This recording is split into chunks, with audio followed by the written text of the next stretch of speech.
I'm Marella Fernandez. Thanks for joining us today on Market Call. Brianne Gardner with us on the show. She's Senior Wealth Manager at Velocity Investment Partners, Raymond James. She'll take your questions today on Canadian and U.S. large caps. Here's how to reach us. 1-855-326-6266 if you want to dial in. You can also email your questions, marketcall@bnnbloomberg.ca. Brianne, good to see you. Yeah, thanks for having me as always, and happy Halloween. Same to you. Tech giants have been reporting earnings this week. What's your broader read on how these companies are doing overall? Yeah, we have seen at least the latest Mag 7 earnings showing really that AI is still a major engine for growth. I think, but investors are now kind of rewarding companies that can turn big spending into real results, right? So we saw Amazon that delivered a strong quarter with cloud momentum returning. Apple proved, consumers will still pay for premium tech. Microsoft, Alphabet, and Meta reminded us, I think, that expectations are still high.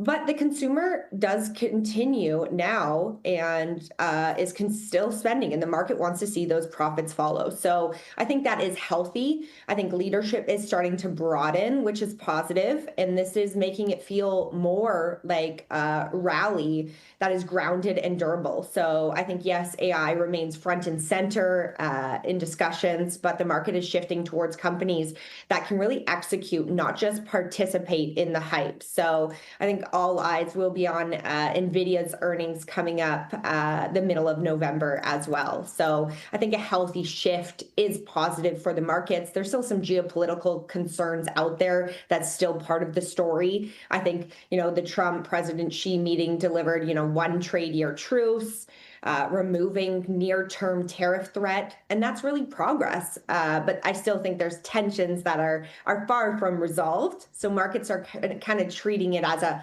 positive step rather than a breakthrough. Do you think that what we've seen so far with the earnings has put to rest concerns about an AI bubble? I think people always have asked us this, clients ask us this, are we in this AI bubble? You're still seeing these large, even, yes, the Mag 7, but they're delivering and executing on that growth, right? They're expected to grow double digits even over the next year, and they are hitting those expectations. So for us, it's not necessarily about, are we in this bubble? I think if you even think back to the tech bubble and valuations of a lot of those companies back then, their PE ratios were like 50 to 100 times. We're not in that environment, and we don't see that. We still think we're in the early stages of this AI breakthrough, but I do think it's now pivoting a little bit from companies who are enforcing AI and just blanket investing in it to now, again, how they can make it profitable, how they can help their consumers, their employees to now implement that AI and turn it into profitabilities for those companies. Okay, so more practical use, perhaps, of the AI products. All right, we're going to take a break. We'll line up the first of our phone calls for Brianne Gardner of Velocity Investment Partners, taking your questions on Canadian and U.S. large caps. Back in a moment.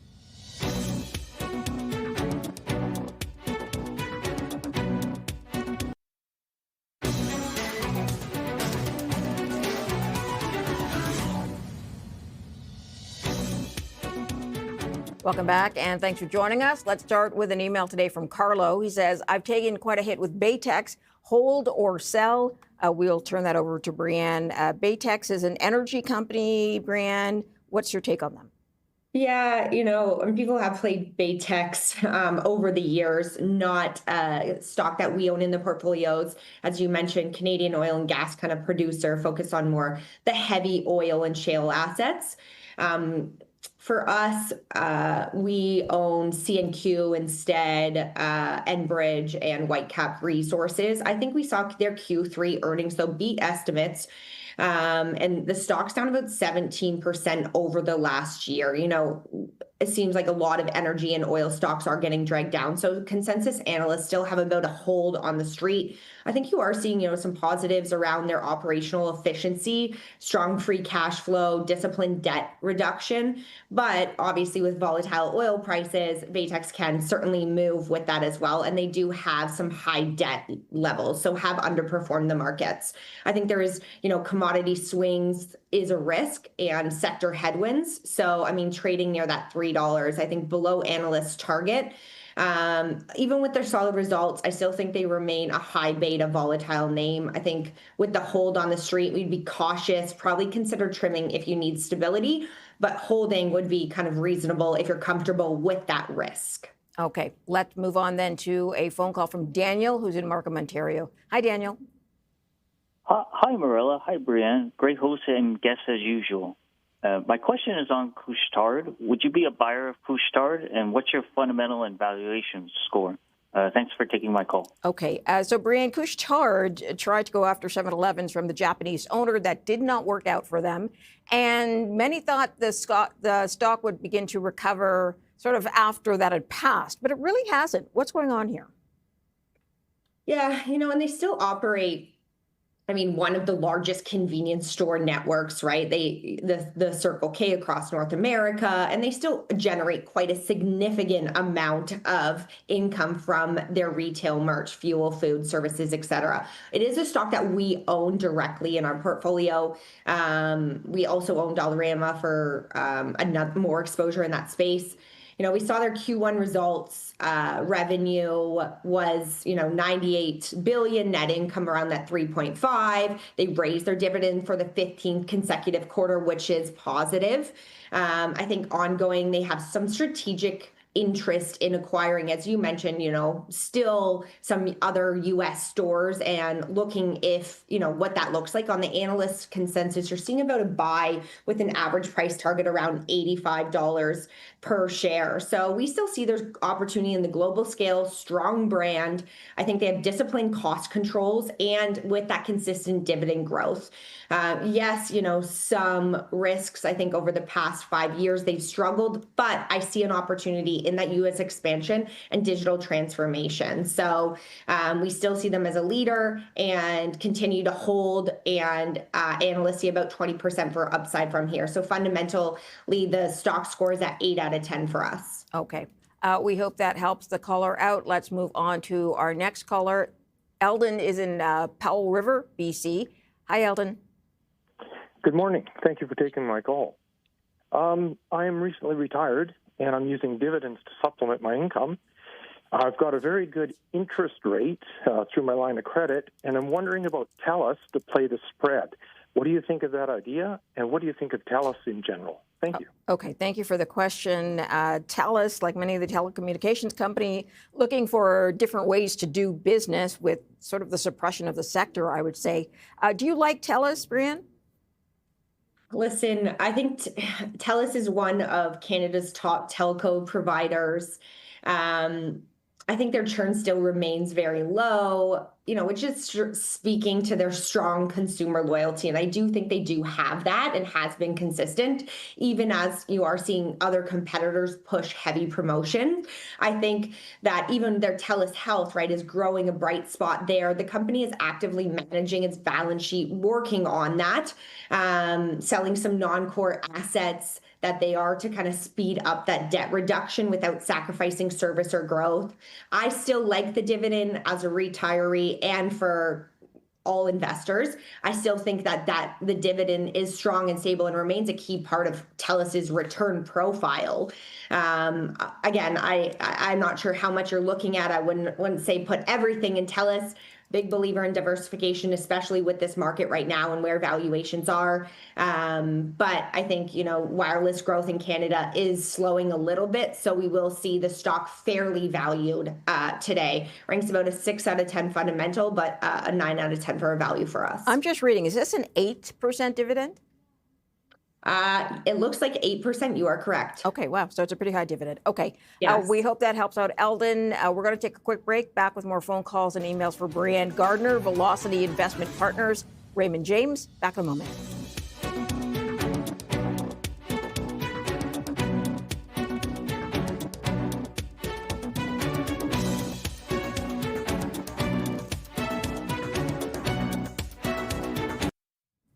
Welcome back to Market Call. Thanks for joining us. Brianne Gardner is with us as we take a phone call from Michelle in Quebec City. Hi, Michelle.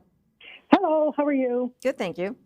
I had a question about, we were talking about it on the weekend, stock Mind Medicine.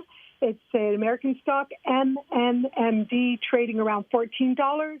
Would just love to have your thoughts on that one. Okay, so this is a pharmaceutical company, but they also do psychedelics, I guess, in trying to get that to help or heal people. Brianne, is this a stock you know well? Yeah, it is a stock I have personally followed for a while.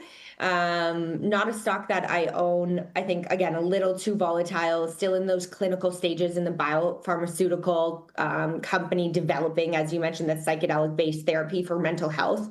I'm a big believer in supporting mental health, and I think that this is going to be a huge area over the next 10 to 20 years. So I think, any companies that are focusing on that anxiety, depression, addiction, I think that this company is going to be a leader in that candidacy. But I think, for me to be an investor and for our clients right now, we want to see a little bit more security and safety in it. I think they raised $225 million in October to fund kind of their R&D and potential acquisitions. Again, until I see this company get a little bit more bigger, we would be certainly looking at it for investors and for clients. I think you're seeing, price target upside quite significant on the street, about 85%. But again, that's going to come with a lot of volatility and a lot of risk. So we have seen the stock kind of surge. I think it's like 58% in the last 60 days. So it's had a nice run up so far. Again, not a stock I own, but certainly it's on my watch list. Okay, good to know. We hope that's good for Michelle as we get to Sean in Ottawa. Hi, Sean. Hi there. My question, Brianne, is on UnitedHealth. I know you sold your stake in the company, but just curious what you thought of their earnings report a few days ago. Thanks. Okay, thank you for the question, Sean. UnitedHealth is beginning to sort of climb back, but more sideways than anything, Brianne. What's your take, and when did you sell United? Yeah, listen, we decided to get out of UnitedHealth. We trimmed back and kind of took some losses on the short term and then sold half our position. And then, when we saw some more public news of some big investors coming into the stock, we saw a nice little rally up there and kind of exited the position at that time. I think there's still just a lot of noise around the stock that for us has kind of stayed away in at least the short term. Doesn't mean we can't re-enter the stock. I still think they're one of the largest private health insurers in the U.S. And have done very well. They've just been, struggling for quite a bit. We did some tax loss selling, again, as I mentioned earlier, to trade out of that stock. As the earnings, right, we saw Q3 earnings beat their adjusted earnings per share, and revenue was, I think, 113 billion. So positive to see that on some of that kind of better than forecasted numbers.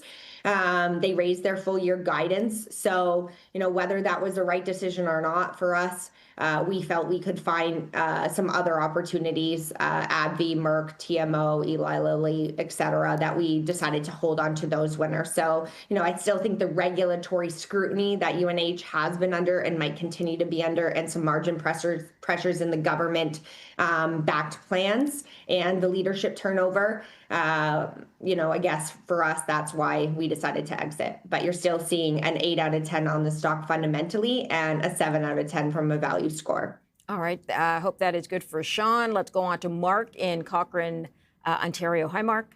Hi, how are you? I'm good. How are you? I like your take on AltaGas. They had a good quarterly result, strong, but the numbers don't seem to jive. Your take on it, and do you own it? I'll hang up and listen. Thank you very much. For the question. AltaGas at 41.05 today, up a little bit, up 21% over the year. Brianne, is this something you hold?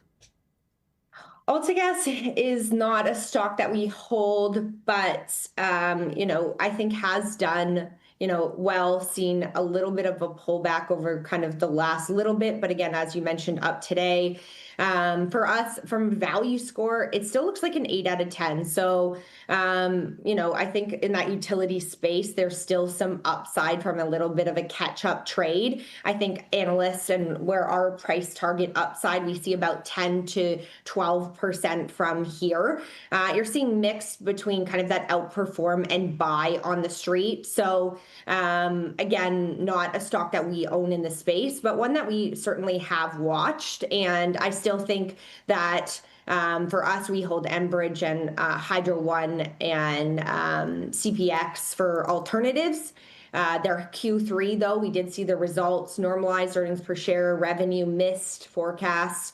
You're seeing a midstream on their EBITDA up 13% year over year. So I think there's several new organic growth projects that they're doing though, and I think the company does remain on track for kind of full year guidance, even despite that slight miss.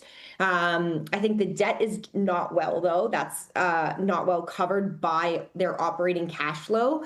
And their utility segment and sector kind of has underperformed this quarter. So for us, I still think there's opportunities, new export projects for the stock, system upgrades, and we're seeing capital kind of recycling for margin expansion. So trading near, as you mentioned, that $42, neutral on the short term from a technical perspective.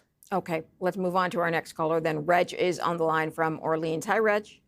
Yes. What are your thoughts, please, on Interfor Corporation? Thank you. Okay, Interfor, of course, in lumber, timber, taking a hit because of the tariffs on the United States. I think they did some laying off recently as well. Brianne, is this a space you're sort of avoiding right now? Do you already have something in the space? Yeah, it is a stock that we've been watching for some bit of time, not one that we do hold, as you mentioned. I think we have seen a little bit of a pullback still. They are doing quality work and still one of the largest lumber producers in the world. So, am I concerned about the stock? No. But is it something that, we're watching? Kind of lumber goes in cycles, I believe, and they are participating in that. I think supplying kind of wood used in housing, obviously renovations, construction. Right now, the housing market, even in both Canada and the U.S., is having a little bit of some stability issues right now. So I do think that their business is very tied to home building. So demand can certainly swing depending on where mortgage rates are and headed, and affordability of housing and, new builds. So I think with higher rates over the past year, especially out of the U.S., builders have kind of slowed down from that aspect. And I think lumber producers like Interfor have been managing output to kind of protect their pricing. So the company still has a strong footprint in Canada and the U.S. that does give them some flexibility to kind of shift their production where economists are better, but we I think, the long-term housing need, but in the near term, I think the lumber cycle is still finding its footing. Okay, let's get to one last caller before the break. We have Dean in Toronto. Hi, Dean. Hi, how you doing? Good, how are you? Great. I just wanted Brianne's take for near term on Enbridge. Okay, thank you for the question. Brianne, I think you said you hold Enbridge. Yes, Enbridge is a stock that we do hold, and we continue to hold in the portfolio, continue to like the stock. I mean, I think high quality when you're in that space too, and there can be certainly a lot of volatility in the oil and gas sector. Still ranks a value score of an 8 out of 10 for us, and we still see upside. Yes, has been, underperforming the market, but I think the whole energy sector in general has been a little bit hit with where oil prices have gone. From here, we still see some upside, about 6% upside on the stock, which is positive momentum. I think right now we would be holding, just waiting from where it is. You're still getting a decent dividend. I think we have a dividend yield on Enbridge of about 5.7%. So you are still collecting income for holding that, even if we are seeing the price kind of move around a little bit. But I still think with their liquid pipeline, gas distribution and storage, and renewable renewable power. I think Enbridge is still going to be doing very well. And I think they keep moving energy. It's transporting about 25% of North Americans' oil and about 20% of U.S. natural gas. So that's keeping the system, running behind the scenes. So I think what we really like is 95% of its free cash flow is backed by long-term contracts. Okay, good to know on Enbridge. Let's take a quick break. When we come back, Brianne's past picks. That's coming up next.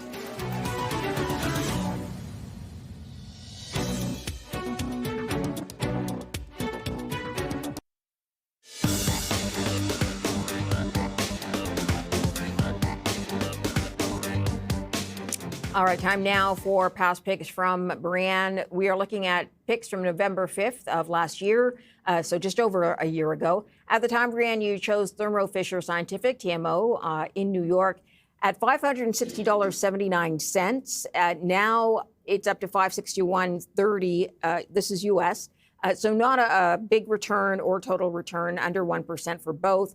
But this company in that interim period has been sort of squashed back down like a lot of companies in this area, and it's beginning to show signs of life. What's going on with Thermo Fisher at this point?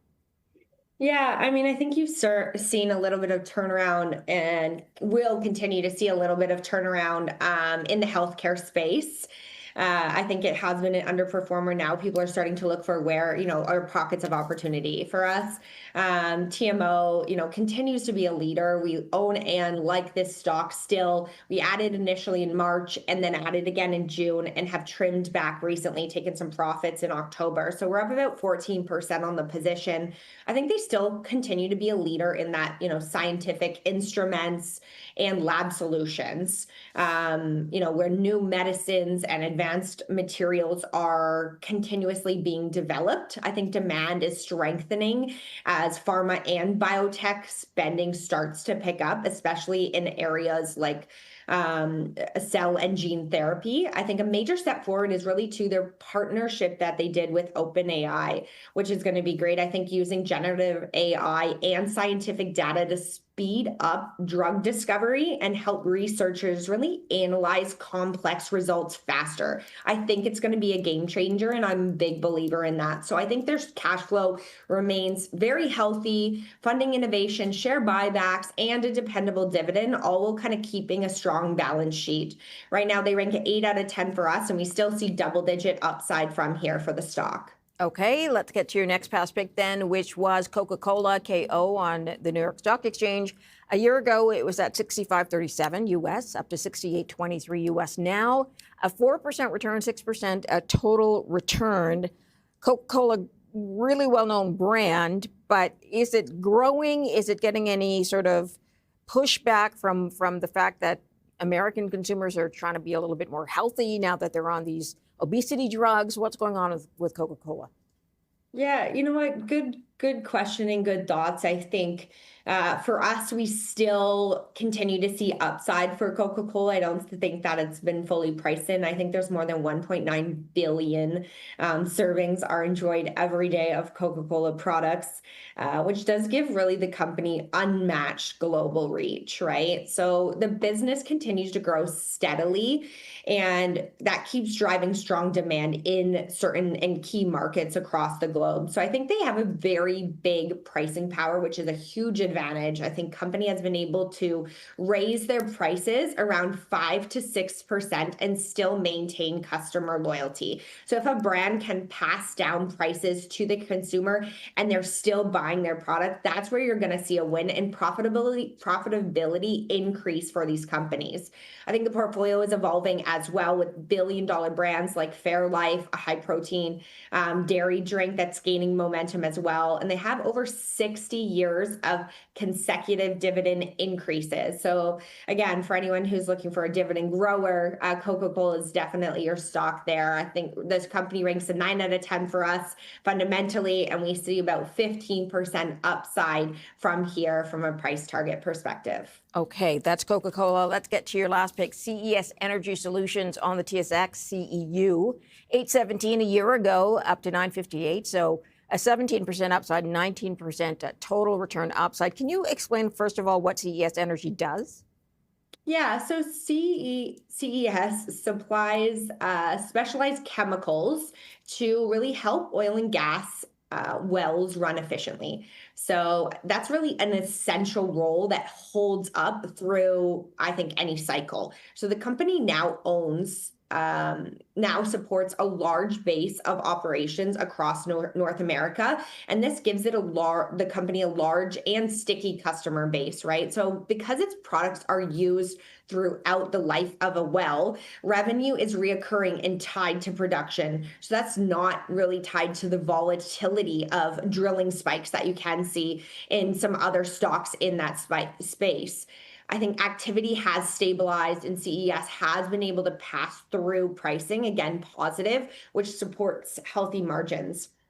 As producers really focusing on efficiency, CES is positioned as a partner that can help them get more out of existing assets. So resilient, cash generating name in the energy space, and that's why we like to own it. For us, it ranks at 8 out of 10 fundamentally. Upside potential, we see almost 20% upside from here, which is, again, still some more room to run. All right, good to know for CES Energy Solutions. Let's take a quick break. We'll get to your phone calls and your emails when we come back.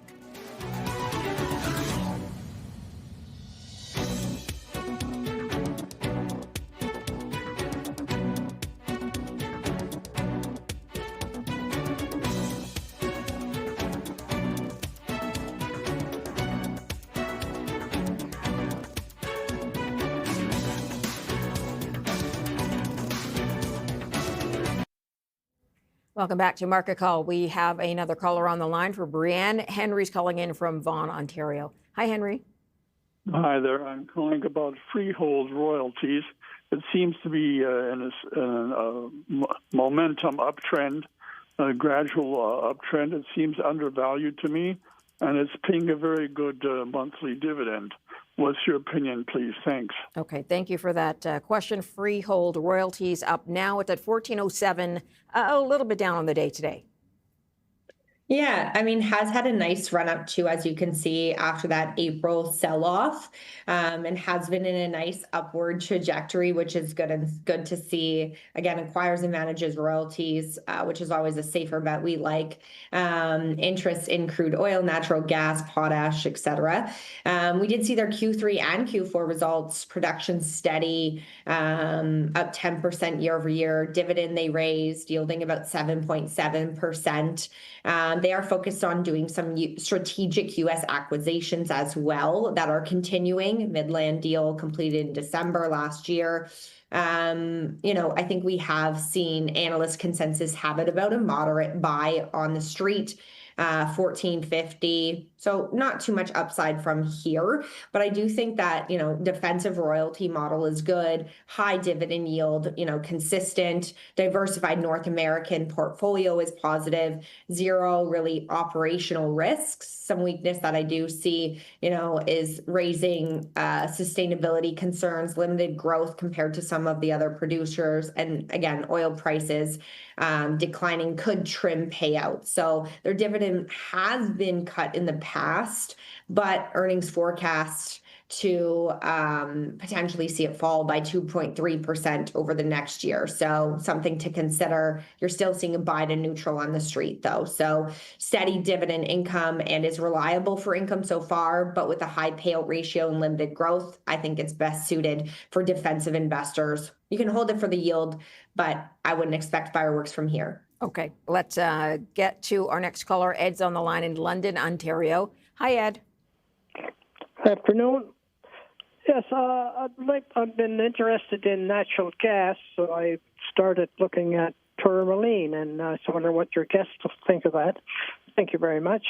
Okay, thank you for the question. So Tourmaline, I know, does crude oil, but they also do natural gas. And as you know, Brianne, a lot of people have been recommending natural gas stocks, waiting for Canada to be able to get more of the product out to other markets. But that's going to take some time. And it does look like the price of natural gas has been depressed in the interim period. Yeah. And, The stock has been quite volatile. It's not one we own in our core positions. We do have a few clients that have it as well, though. For energy exposure, again, we prefer kind of that CNQ Enbridge for yield. But as you mentioned, that the company has been, the natural gas. We have seen they have strong free cash flow, low debt, which is positive. They announced a $200 million secondary offering of Topaz Energy shares, which is positive for that infrastructure build out there. Price target on the street around 67 to 77. I think their opportunity is really, you're seeing, the forward PE at around 11 times, which is suggesting, a undervaluation, and potential infrastructure expansion could drive future growth. I think commodity price volatility obviously can impact, but I think they have done well, other than, again, you're just seeing the stock go down with the rest of the energy sector. So right now it's trading below its 50-day and 200-day average from a technical perspective, RSI near neutral, so from a mechanical buy, it's showing us near support around that $59. We're seeing insiders really accumulate, it looks like, and volumes are showing institutional buying pressure. So still a Canadian gas giant. Stock trades well below fair value. Again, not one we own, but attractive setup for value buyers if a 10 to 5% dip we would see. Okay, let's move on then from Ed to an email from Frank. Frank says, would you buy Celestica at this point? Thanks for that question. Frank, let's pull up the Celestica chart, and it's had quite the run up in the fall, now at 473.39, although down a bit on the day. CLS TSX, what are your thoughts on Celestica, Brianne? Yeah, I mean, you have seen certainly a run up in that stock, 1 year, 388%, not a bad to be an owner of Celestica for sure. I think for us, we would certainly wait for a pullback to get into this stock. If you're looking for one, we do not own it anymore. Certainly watching it closely. I think it's been in the media for a while, and I think they're building the hardware backbone of AI, right? So their revenue has been up 25% year over year as they're kind of hyper scaling, expanding those data centers. I think profitability, as they keep surprising, which is record high margins, showing that they're not just winning orders, they're executing efficiently, which is good to see, and positive momentum there. Strength isn't concentrated, which is great. Performance has been broad-based across the markets, from cloud players to enterprise. So it's not a hype story by any means. I think guidance was raised again after another clean beat, reinforcing their AI spending that does remain real. So again, for me, we would wait for a little bit of a healthy pullback before getting in this stock again. All right, good to know. Brianne, we are going to take another quick break. Back with your phone calls and your emails in just a moment.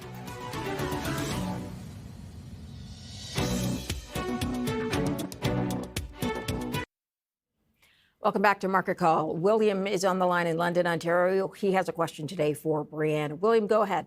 Good afternoon. Thank you for your past suggestions. What is your opinion on adding to EFN Element Fleet? Okay, thank you for the question. Let's pull up Element Fleet, which seems to be doing pretty well. It's at 37.80. It's had a pretty good run up since the low in April, Brianne. It's up 30% plus over the last year. Yeah, Element Fleet is one that we watch for sure. We don't hold it. I would say it's not a flashy stock, but it does keep essential businesses moving, and that makes it really a reliable grower in the portfolio. So for clients that do own it, I still like this stock. I think you're seeing the shift towards higher margin services is really working for them. 42% of their revenue now comes from services tied to vehicle uptime and productivity. So cash flow remains very healthy. That allows Element to really buy back shares and reinvest in technology without stressing their balance sheet. Growth is expanding into smaller fleets, new solutions, pushing them deeper into everyday transportation needs. So for us, why I am looking and watching this stock closely, it's a steady compounder riding the business investment and logistics demand, and I like the visibility in their earnings. So not one I own, but I still like this stock. Okay, William, I hope that helps you make a decision. Let's go to Steve. He's in Welland, Ontario. Hi, Steve. Yeah, hi there. I'm just wondering what your guest thinks of Constellation Software and their spin-offs, as they've all come off dramatically from their all-time highs. And is it possible AI will take these companies out, or is there still a long, lucrative future ahead for a current shareholder? Okay, so great question. We've been talking about the future of software, Brianne. I know some analysts have said some software is deemed to survive because it's so incorporated or embedded in companies, it'd be hard to pull it out. But Constellation Software's business model, is that one you see working moving forward? Yeah, I do see that they've done well. I think they've decentralized management, strong free cash flow, disciplined M&A, global reach, proven long-term compounding. So I think we're going to be in a little bit of a wait and see with them. I still think they're expanding outside of North America, which is positive to see. Potential for even a value entry after recent pullback that we have seen. So I still think there's more upside to go for the stock. I think you're seeing shares down, 29% from their peak, reflecting almost investors' concern about, and I know that, that was voiced about the AI native competitors. And also, though, I would say the recent CEO departure that I think was due to, I believe, health reasons. So, there is a little bit of change up, a little bit of short-term concern, but I still see more upside to go in this stock. And I still think that they will continue to be a leader, at least for right now, where they're trading below their 50-day and 200-day moving average. So from a technical perspective, signalize a point in the short-term corrective phase and showing, again, there's more upside to go. We don't own directly, preferring Microsoft and NVIDIA for tech exposure, but for patient investor, I think this dip could really add some value. Okay. Steve, I hope that's good for you. Let's go to Amin in Ottawa with a question. Hi, Amin. Hi, I own Meg Energy, and we are going to vote no for the takeover. So what is your view? And it's an energy stock, so it might go up very well. Thank you, okay. And have a nice day. Thank you for the question. So the Meg Energy vote, as you know, Brianne, has been delayed a number of times. Not sure really what's going on there, but what's your take on the deal that's on the table and the future from that point? Yeah, and I again, I don't know the insides and outs of all of it, but I'll be first to say that. But certainly a stock that has delivered impressive long-term returns and now is really more focused on that takeover or on the takeover battle with Cenovus. So I think they're offering $30 per share. Again, we don't own Meg in the portfolio, but certainly, see it in the news a lot and what's been going on. Still a leader in the Canadian oils producer, focused on, the heavy oil from their lake projects in Alberta, known really for their capital discipline, shareholder returns, and ongoing expansion. We did see, shares rally up 24% year to date and up around 15% over the past year. So they are looking at this increased takeover offer as well, with Strathcona Resources now supporting the deal. But I know, as you mentioned, I believe the deal is now, or the vote is now delayed to November 6th. So a little bit more of a wait and see mode for the stock, trading again below highest analyst target, which is about $35 per share. I'd say it's a hold for us right now until we get some clarity on what's happening. Okay. Can we squeeze in one more caller? Let's go to Murdo in Niagara Falls, Ontario. Hi, Murdo. Hi there. What's your question? I was interested in Palantir. I just know they just kind of partnered with NVIDIA, so I was just wondering if it's a good time to get in. Okay, thank you for the question. Palantir is up on our screen, up today, 2.5%. It's that $5 gain, 199.54. But take a look at the 1 year, Brianne, up 356% in 1 year's time. Is there more room for Palantir to grow here? Yeah, I think Palantir is now becoming a core player in AI decision making. Its new AI platform is driving over 40% revenue growth year over year. We did see the U.S. government continue to rely heavily on Palantir for defense and intelligence software. Government sales are up more than 50%, which is positive to see. Commercial adoption is accelerating too as companies look to really automate operations and improve efficiency. So it is more than 600 PE ratio. We think the stock has certainly priced the majority of its growth in right now. So a 2 out of 10 from a value score for us. If there was a healthy pullback in Palantir, I would certainly look at adding at that levels. But for us, it would be a hold or taking definitely some profits off the table. Absolutely. All right, Brianne, we're going to leave it there. We will have new top picks from Brianne Gardner when we come back.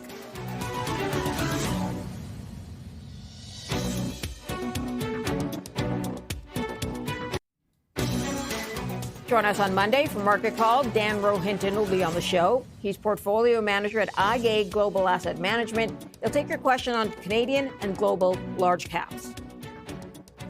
All right, time now to share new top picks from Brianne Gardner. We begin with RB Global, RBA on the TSX. I thought this was an interesting choice. This is an auction house, essentially, but they do a bunch of different things. What do you like about RBA? Yeah, RBA has really evolved beyond traditional auctions and is now runs a full marketplace that helps customers buy, sell, and move equipment and vehicles more efficiently. It also operates a large auto salvage marketplace and did very well through COVID, especially with the demand of vehicles shifting and the scarcity of being able to do that, and where insurance companies send write-off vehicles as well to be sold. So profitability is improving for this company as they add more services like transportation and paperwork support, making them more valuable partner to its consumers. I think volumes are starting to recover as confidence improves, meaning more equipment and vehicles are coming back to market and driving more activity in the platform. And with new services rolling out and more acquisitions on the radar, we believe that RB still has long-term growth runway. So the upcoming November 6th results should help confirm that momentum. We see an 8 out of 10 and 24% upside. Are they a company that does a lot of acquisitions? So they have been in the past, and we still think that, any company that is now has a buildup of capital and cash and is able to do some M&A in that space is always positive to help with the bottom line of profitability. Okay, good to know. Let's get to your next pick, which is TMX Group, which we know essentially what they do, but they also provide a lot of data, and I don't think people realize that part of the business for them. Yeah, exactly. I mean, yes, they run the Toronto Stock Exchange and other trading platforms. But as you mentioned, too, it's not just trading. It's revenue from data and analytics that now make up 42% of their total revenue and growing double digits.